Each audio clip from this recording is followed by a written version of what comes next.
MacGyver, SG-1.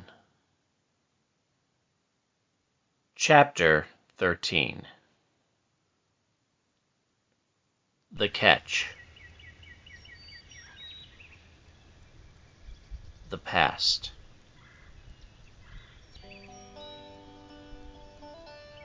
There was a chill in the air as the morning fog hung over the pond behind Jack O'Neill's cabin.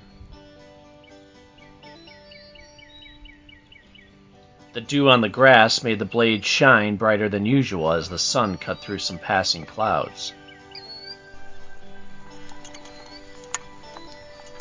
Jack tossed his line in the water as he settled back on his folding chair. He had a matching one next to him for his weekend guest. The brother he didn't know he had until recently. The airman knew he had an exceptionally interesting life, but even going off-world and fighting space bad guys had become comfortable for him. Odd that the recent revelation of a twin brother would be the thing that caused him such unease and discomfort.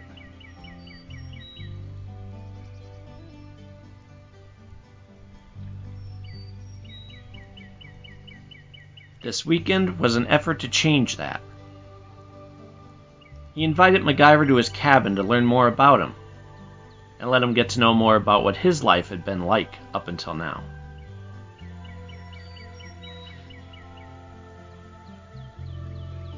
As he sat quietly staring at the ripples in the water, he went over what he knew so far. He was a remarkable person, he had to admit. The life he led was even more complex than his own. Much like himself, Max seemed to run towards danger. Never married, or without the responsibility of kids. That was until one showed up fully grown. At least he didn't go through the heartache of losing a child like Jack did. Jack shook off the dark feeling that crept in whenever remembering Charlie. His son should only be remembered for the good times, he told himself. He was still working on that part.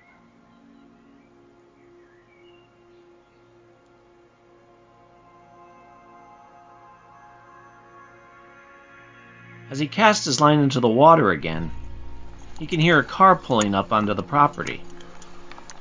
He had arranged for a car to be at the Air Force Base when Mac got off the plane from California. He wanted to make his trip as hassle-free as possible.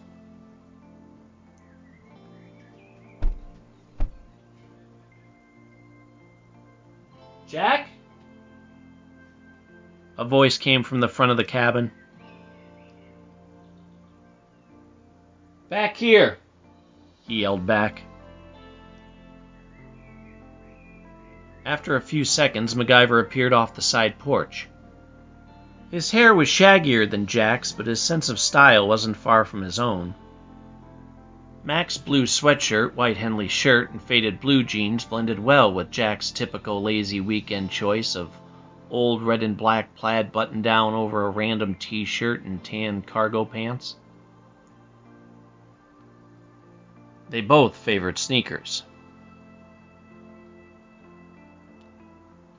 Jack could see the collapsible fishing rod in Mac's one hand and a paper bag in the other as he made his way down to the dock. Nice place, Jack. Mac loved how traditional the outside looked. A real log cabin tucked back in the woods, surrounded by trees and only one dirt road in, away from the outside world.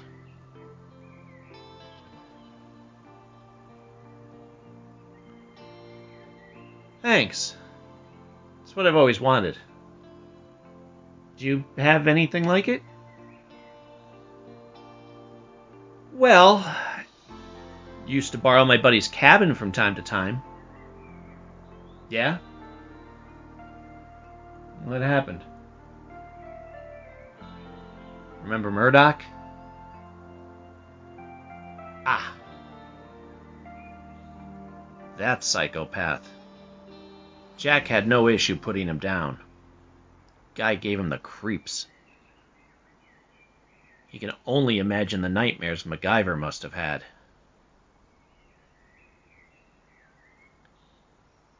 Here, take a seat. I got you all set up here. I got a thermos of coffee and some orange juice if you'd rather. I know how you like to be healthy. Jack slid the cooler over. Mac smirked as he took a small bottle. He could tell Jack was really making an effort to be a good host. Well, I'll start with the OJ and work my way up to the coffee. What's in the bag?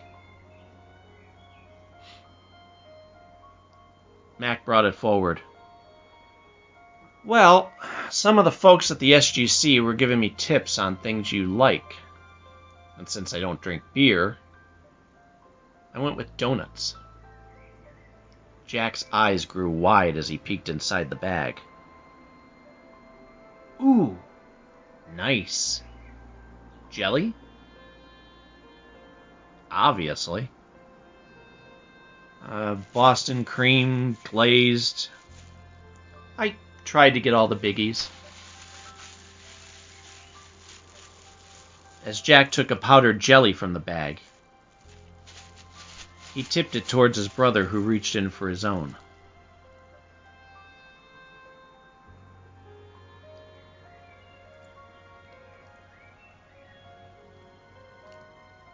They sat quietly while they finished their pastries and stared out over the water.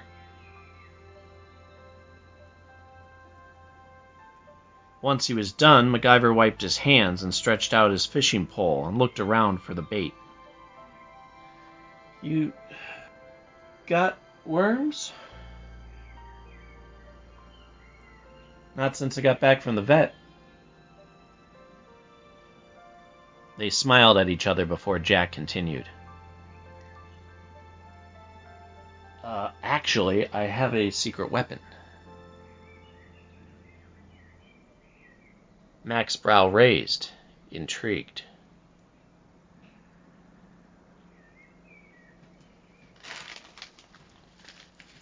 Beef stick. He held out a generic version of beef jerky wrapped in a vacuum-sealed plastic bag.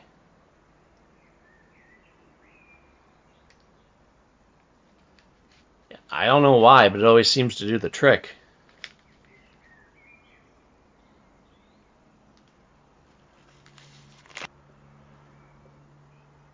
Catch a lot of fish here, do you? MacGyver looked out and could see all sides of the pond. Oh, when I stock it. But for me, it's really not about the fish. It's about the fish-ing. Mac's head snapped back to look at Jack in shock. My grandpa Harry used to say something similar. What? You don't fish for fish, you fish for fishing. Now it was Jack's turn to look surprised. Yeah? What was he like?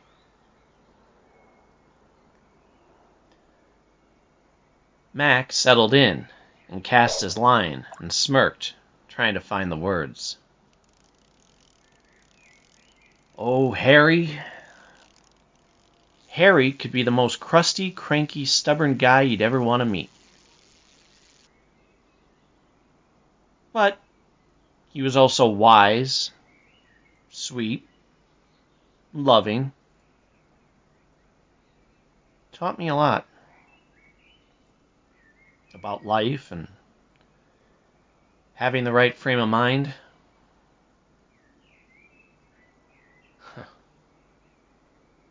I really think you would have liked each other. Jack nodded in agreement. He pictured a cross between Abe Lincoln and Daniel Boone.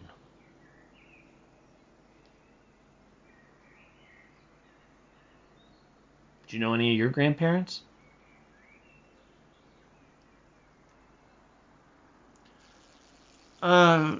Not really. I mean, most were gone before I came along, and the one grandfather passed when I was 4. It was just me and my parents.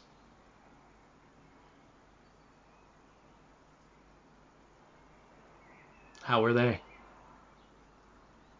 Mac felt safe to dig a little. Fine. Two sides of the same coin, basically. My mother was affectionate. My father was stern.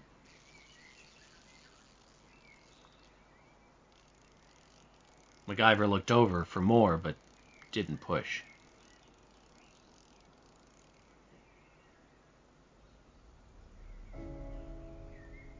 Jack let a moment pass before explaining. It was a generational thing, I think. They didn't get a lot of affection or heart-to-heart conversations, so he didn't know how or know what to do with feelings. I don't know. Emotionally immature, I guess.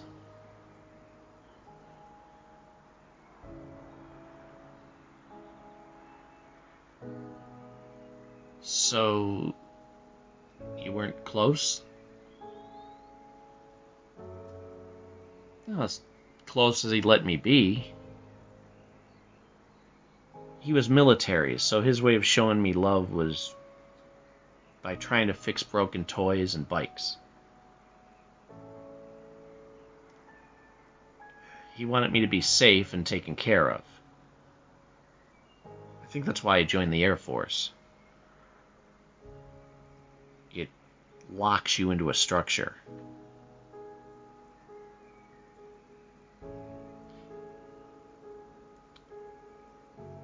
What about you?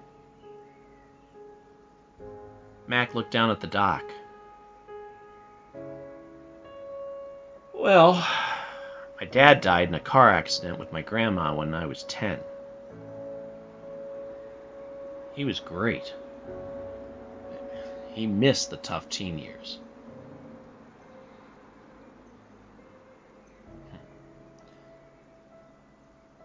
I wonder if I would have hopped from job to job so much if he'd been around.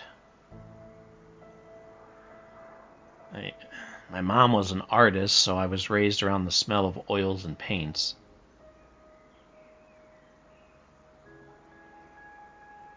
She died when I was on a mission. I didn't even know until the day of the funeral.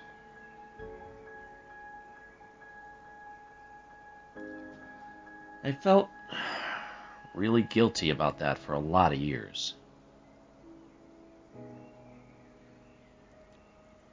Jack couldn't believe how much he was sharing. He was usually much more private about his life. However, he wanted to know about his lost family and knew he had to give in order to get.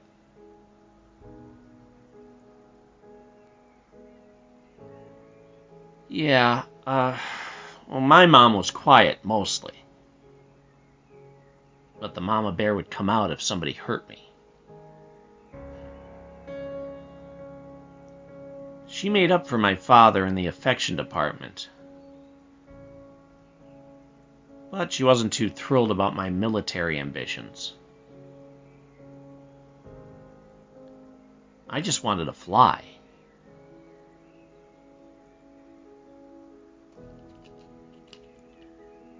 It's amazing we never crossed paths in Vietnam.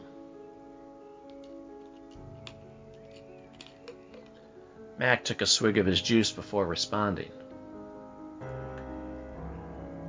That was not one of my better ideas. I wanted to help save lives, but jumped in without looking. I disarmed bombs, but I hated all the yelling and shooting.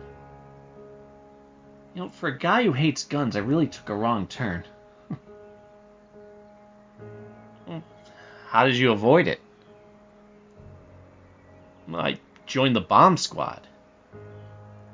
But that was a dark period for me. I mean, imagine being waist deep in rain and muck and a bomb ticking down and people shooting at you and guys around you dropping. Jack poured some coffee in a cup next to him as he smirked. Oh, I think we both have some stories to tell this weekend. He wondered who had the most dangerous life and who sustained the most injuries. It would be interesting to find out.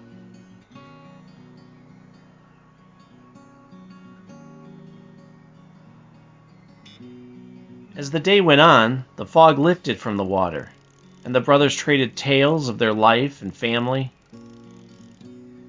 Once in a while, one would catch a fish, but would toss it back. Jack always joked that there were no fish in his pond. But that was only because he didn't really care if he got one or not. It was about relaxing.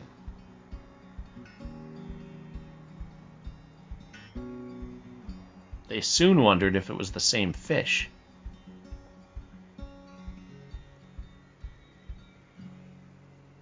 So, Jack, you ever get anybody else to come up here with you? Not yet. Daniel keeps his nose in those books, and Tilk, well, he seems confused at the concept.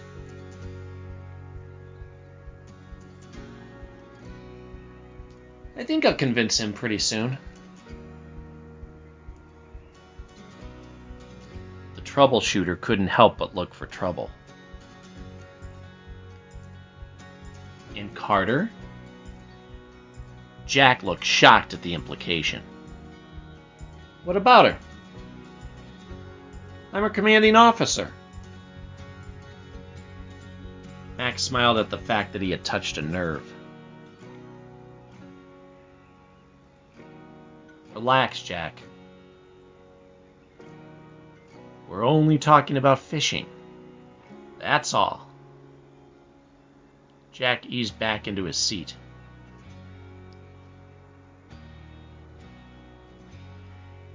But now that you mention it, what's the deal with you two? Nothing. Carter's my second in command, and a brilliant scientist. I admire her very much. When I understand what she's talking about.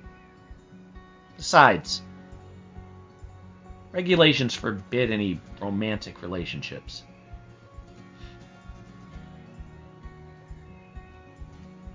Mac just stared, waiting to see what other excuses he was going to offer.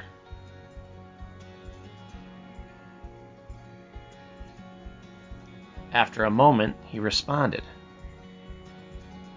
Well, if you're not going to pursue anything with her, do you mind if I don't even joke about that? Jack instantly answered. Mac looked back out with a devilish smirk. I thought so.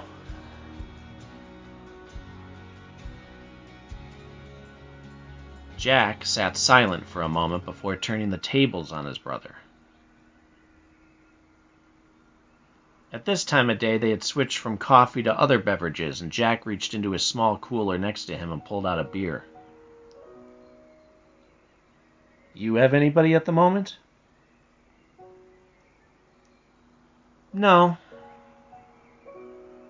I occasionally date, but I haven't had anybody serious in a while. Mac reached down to grab his bottle of OJ, hoping Jack wouldn't push the topic. No luck.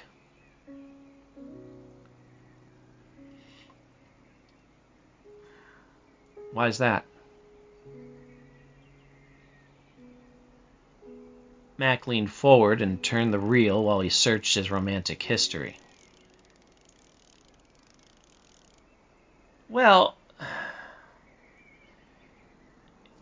it used to be a combination of work taking me out of the country, but before that, I guess I just had a fear of getting close to anybody in that way. Jack tilted his head, intrigued to hear more. Well, Jack, I was pretty much alone most of my life. I mean, everyone I loved either died or left. Then if I started to get serious with someone, I would end it. There were a few times I let my guard down, but then they broke my heart, or died, or tried to kill me. Shock jumped from Jack's face. What? Mac chuckled at how absurd it must have sounded. Yeah, one was a hired killer who tried to love me off of an assignment. When that didn't work, she tried to blow me up in my boat. Jack put his pole down and leaned in. How did you get out of that?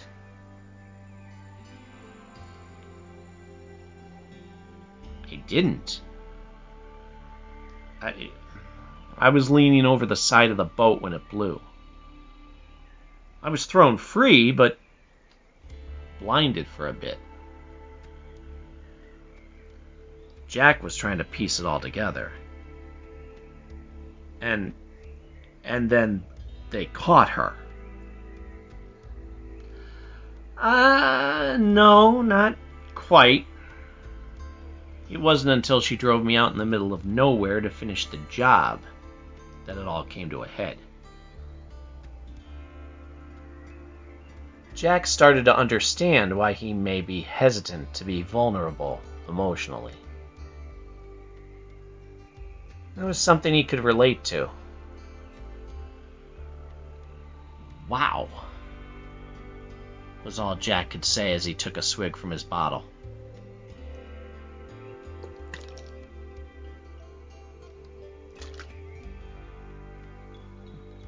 He had to admit, his brother could tell one heck of a story. Sadly, she wasn't the only one. Mac looked for a reaction. Get out of here, seriously?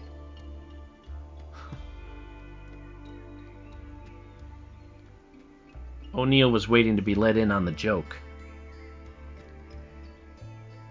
Yeah, maybe romance isn't for me, The troubleshooter said, only half kidding. Jack sat silent again, then decided to change the subject. Want to get your stuff out of the car? Mac stretched his legs. Yeah, let's do that. He put his pole down and led Jack along the side of the cabin, up to where he parked the dark blue Ford next to Jack's big black truck. Gave you this one, huh? Glad it wasn't the Volvo. Mac smirked as he handed Jack a couple overnight grocery bags and slung his own overnight duffel over his shoulder. What's this? Jack looked to see if he could make out all of its contents. My mom used to say, never show up as a guest empty-handed. Jack looked up for a clue. I brought snacks. Jack squinted suspiciously. It's not any of that healthy soybean curd type stuff Sean said you eat, is it? Mac's son liked to tease him whenever he'd make an effort to go green for his dinner choices. Mac closed the car door. Nope. Pretzels, granola, power bars. Ooh, have you had the extra toasty Cheez-Its yet? No. Buckle up. Jack could tell his brother was making an effort as well. As they walked from the car to the wooden one-step porch, MacGyver took in all the natural wood that made up the cabin. The chairs made out of raw branches, the wheelbarrow of chopped wood for the fireplace. He even loved the moss that was growing on the roof. Everything just oozed peaceful. As they entered the front door, he was surprised at how clean everything looked. The living room had chairs and a couch with a blanket folded over the back of it. There was a bookcase full of a variety of things to read, and a stone fireplace that sat in the middle of the cabin to break up the sections. Jack took the groceries over to the right where the kitchen counter was, as Mac tossed his bag on the couch. It was understood that that's where he was sleeping, since there seemed to be only one bed. As Jack started to unpack the snacks, he continued their earlier conversation. So, you never found the one, huh? Mac was surprised Jack asked such a deep question. He didn't know he was capable. Well, yeah. I mean, we all hope the one we're with is the one, don't we? I think a lot of the times I took relationships for granted and focused on what I wanted to do. My job let me have a vagabond lifestyle where I wasn't tied down to anyone or anything. He slipped off his sweatshirt and rested it on the back of the chair. Jack was filling a bowl with the Cheez-Its Mac mentioned. And now? Well, now it's different. Since Sean showed up, he's been my whole world. I honestly think he helped me grow up.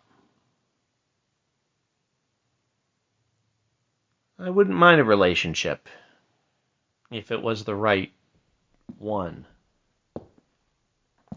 Jack walked across the floor and handed him the bowl as he tossed a few crackers in his mouth.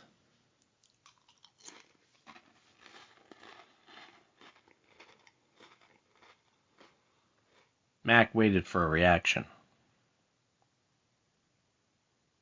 Well? Jack swallowed. You did good. I told you. They both smiled.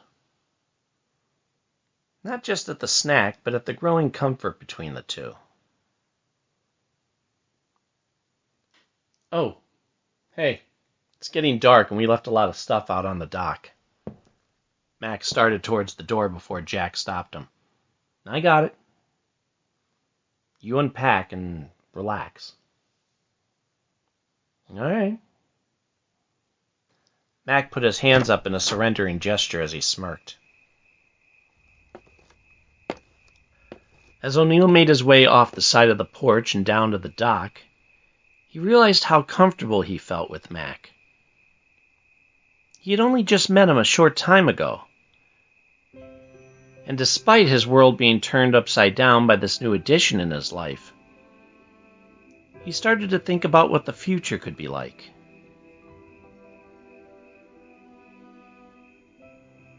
He was somebody's brother, and uncle on top of that. Holidays were going to be more exciting, for starters.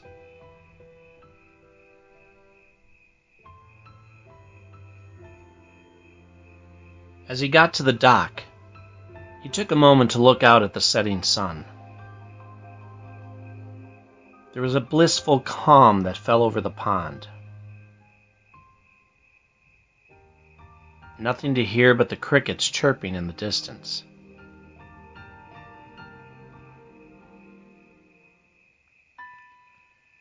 Jack wasn't sure, but he thought he heard something rustling in the tall reeds across the water. He squinted his eyes to make out the outline as it slowly cut through the foliage. It wasn't a deer, that he was sure of. Something told him to quickly make his way to the cabin where he kept his spare weapon. Some would say it was paranoia. Times like this proved them wrong.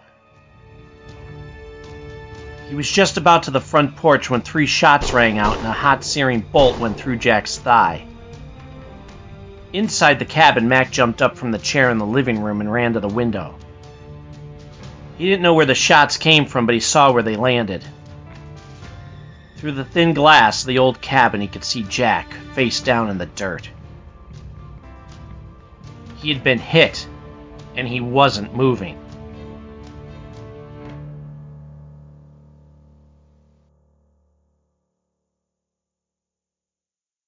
The MacGyver SG-1 audio series is written, performed, and edited by Mac Jackson.